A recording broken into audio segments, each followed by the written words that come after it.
Welcome to part 2 of this amazing movie-filled adventure, my top 20 films of the decade, 2010 to 2019.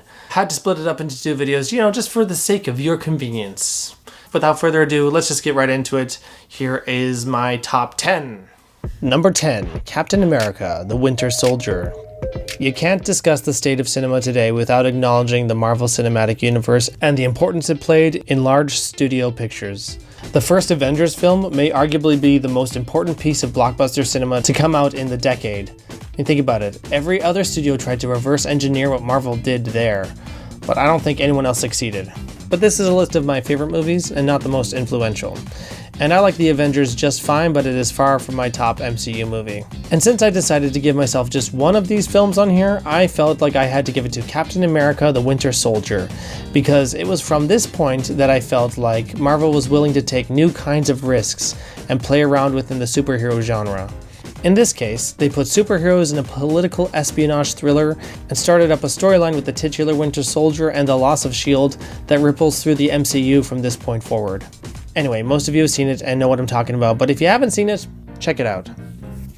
Number 9, Her. When I saw Spike Jonze's Her in theaters, I was moved nearly to tears in a way that is actually pretty unique. It struck me on a deep personal level since it was right after a breakup, like, the big kind, and I was in the subsequent dark depression. And this movie spoke to me. It made me feel like I wasn't alone in my sadness and I wasn't crazy for having feelings toward women in my life at that time, while also not being over my ex. This movie has a gentleness to it, and nuance behind its emotional landscape. It really is powerful filmmaking, and obviously a very personal film for Spike Jonze. And those who dismiss it as that one where the guy falls in love with his computer clearly miss the real emotional truths behind it. All the while, it actually explores some interesting and plausible science fiction hypotheticals. Number 8, Snowpiercer. Snowpiercer is rad. The last of the human race is on board a large, super fast-moving train that is in constant motion in order to not freeze over, since the Earth has become a snowy wasteland. It's an action sci-fi about a rise of the lower class to overthrow the upper class, turned into a metaphor of a literal, unending train ride. Totally my bag. And since it's directed by Korean filmmaker Bong Joon-ho, you can expect a level of balls-to-the-wall action that comes with Asian directors. There's a level of frenetic energy that comes with action in Asia that puts the rest of us to shame. And there's always some kind of gimmick to a scene, something that visually and tonally sets it apart from what came before it. It's fun, kind of twisted, fairly deep, and is really something to behold. Number 7, Room. To make this clear, this is not The Room, that 2003 D-grade cult movie by Tommy Wiseau, but rather on the complete opposite end of the quality spectrum. This is Room, the Canadian-produced drama that won Brie Larson her Oscar. And what a film it is. Larson plays a girl who was kidnapped and held captive for 7 years in a shed, and in that time had a child and had to raise him in that single room for 5 years. Since I really don't want to ruin any of the film's powerful moments, I'll spare you some plot points and just say that I remember some very real emotional reactions when the film played out in theaters. It's a tragic human story played out with integrity and explores the psychological toll these kind of traumatic experiences take on people. Number 6, Attack the Block. On a more fun note, we have Attack the Block, probably the first thing you saw John Boyega in before he was in Star Wars. This is about a gang of teens in the ghettos of South London who find themselves in the middle of a strange alien invasion.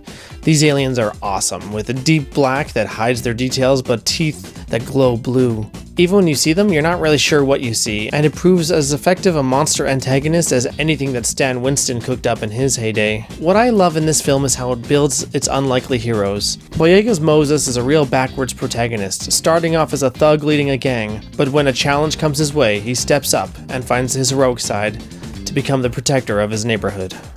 Number 5, Wind River. Wind River starts with the death of a young native girl who was found in the snow. Jeremy Renner plays a veteran hunter who helps out an FBI agent played by Elizabeth Olsen, who wants to uncover the truth about her mysterious death.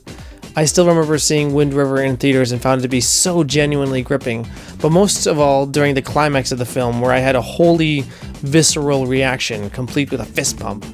I dare not ruin it for you, but people who have seen this movie may know the moment that I'm referring to. It's not a happy movie, as it deals with death and injustice pretty much head on, but it's powerful and maybe a bit cathartic too. Number 4, The Dirties. And now for the movie in the list that you're least likely to have seen, we have The Dirties, a film about Matt and Owen, two best friends who are huge cinema geeks, but are often brutally bullied at their high school. They make film projects of their own and come up with an idea to make a movie about doing a school shooting, but actually do the shooting. One of them thinks it's a joke, the other does not. I saw this back at the Vancouver International Film Festival in 2013, and it still stands as my favorite film to ever play at that festival. It's also one of the most meta films I've ever seen, since the film you're watching is the film that they're making in the film, which plays other films that they made in the film. It could have been confusing, but it wasn't. It tackles dark subjects like bullying and the dangerous places it brings otherwise good kids to, but also does it with a cheeky sense of humor. As dark as the comedy is, it will have you in stitches. Honestly, this is a hidden gem of a movie and you owe it to yourself to see it.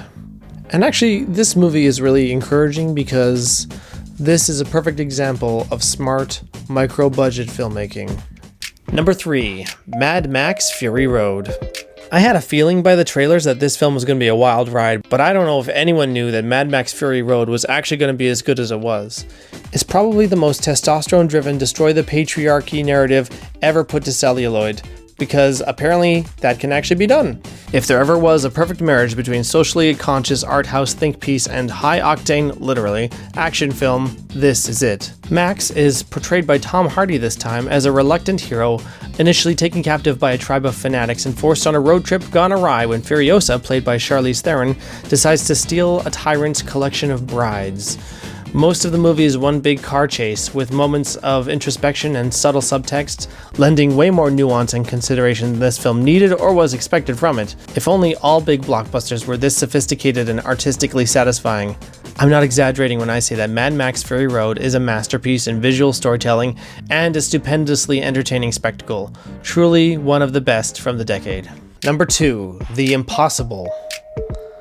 I don't know what I was really expecting from The Impossible when I went to see it back in 2012, but I remember it was a matinee at a downtown movie theater when I just had a day to see any old movie, and I was shocked how much this film moved me. Now, it's structured in such a way that it's best to go into the film knowing as little as possible, and that includes not watching the trailer because it gives away everything, so don't do it. It's about a family who are vacationing in Thailand in 2004 when all of a sudden, they're caught up in the actual 2004 Indian Ocean tsunami. I remember being in the theater and the scope of the disaster was so apparent on screen that I became overwhelmed by it all. Amazing performances from Ewan McGregor, Naomi Watts, and there's this kid in it that I think I liked. What was his name? Tom Holland, who I hope went on to do some other things. Actually, truthfully, I was super stoked when I heard that Tom Holland was going to be Spider-Man entirely based on his performance in here, so there you go. It's a great exploration of hope and shadows, as tragedy that splits family apart can bring complete strangers together. Number 1, Inception. I haven't seen this on many decade-end lists, and have we forgotten how great Inception is? I know after this we got a little oversaturated with the whole dun, dun sound in trailers, but I feel that Inception still may be Christopher Nolan's strongest work, especially out of his original works. And it's real, raw, creative filmmaking as he primarily uses practical effects to achieve his dreamlike visions. The very premise is interesting sci-fi territory, and one you didn't see too often before this. The exploration of dreams and how they influence our choices in real life. And he takes this and makes it intriguing, exciting, and philosophical. Plus, that hallway battle with Joseph Gordon-Levitt is one of the coolest scenes to ever grace cinema screens. Inception is a modern classic and is a golden moment in Nolan's career, which is full of many impressive cinematic achievements. And it shows that his films didn't need Batman for them to be a hit. So those are my top choices for the best films of the decade. Let me know what you've seen and what you thought of them, as well as your own top picks. Thank you so much for watching.